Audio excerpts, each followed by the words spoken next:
Бул жомок бөбөктөргө арналат. Мыкты жол башчы. Көп кылым мурда төөлөрдүн чоң үйүрү аяк башы көрүнбөгөн чөлгө кез келип, андан аман эсен өтүүнүн жолун таппай кыйналышат экен. Бирок алардын арасында жол баштаары жок эле.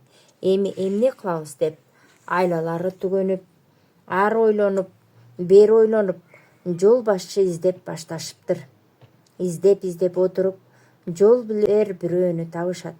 Бирок төөлөр өздөрү тапкан жол башчысына анча ишеним арта беришпейт жана башка да себептери бар. Анткени ал ташбака эле. Жолго чыгып чыкпай жатып, өз ара талашып тартышышат. Бир кезде бири-бирине кыйкырыша да башташыптыр.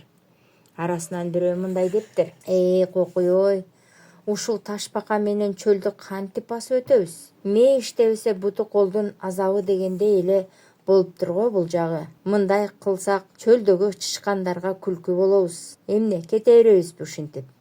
Башка бир төө ордунан туруп, терең дем алып, анан сөзгө аралашып: Ай шорун каткан төө жандыгы, бул айласыздан болгон иш. Жол башчыбыз болгондо ушундай болот беле. Анан дагы карганы ээрчигендин башы таштандыдан чыкпайт дегендей лакап менен шылдыңдайт эми элдин баары. Эмнеси болсо дагы ынтымактуу бололу. Ырыс алды ынтымак. Ташбаканы таап келген төө мындай дептир: Досум, канча жерди араладым. Кудай урсун, бардык айбанаттардан сурадым. Бир гана кыбырап жүргөнү болбосо, бул жактын эң мыкты жол башчысы ушул деп баары айтышты. Эми ар кандай кемчилик падышада деле бар эмеспи? Анын үстүнө бара турган жерибиз болсо анча алыс эмес. Кийинки төө: Андай болсо достор, сапарга эрте чыгалы.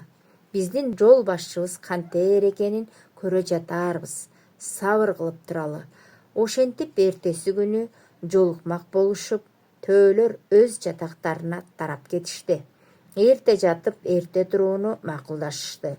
Кээ бири бул жорук акылга сыйбайт деп ойлонсо, кээ бири эки ойдо болуп ыргылжың болушту. Эртеси эртең менен баары бир жерге чогулуп, ташбаканы карап калышыптыр. Жол башчы өзүнүн ишенген абалда шашпай басып жөнөдү.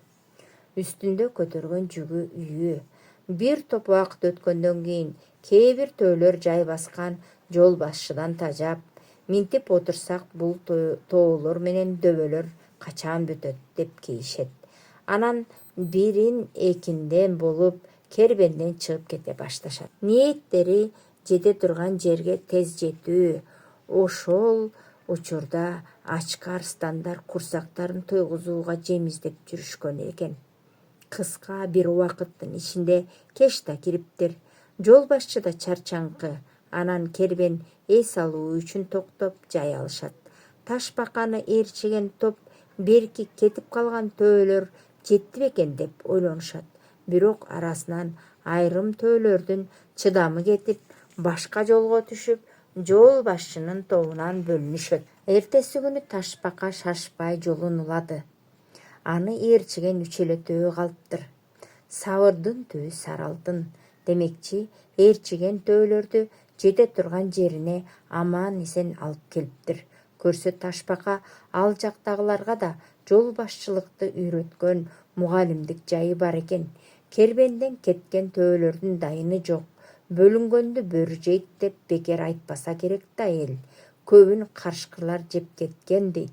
3 төө болсо көп жашаган билбейт, көптү көргөн билет деген накылга дагы бир жолу ынанды. Кээде көлөмү кичинекей көрүнгөндөр дагы төө көтөргүс ишти бүтүрүп, маселени чечип коюшаарын төөлөрдүн көздөрү жетти.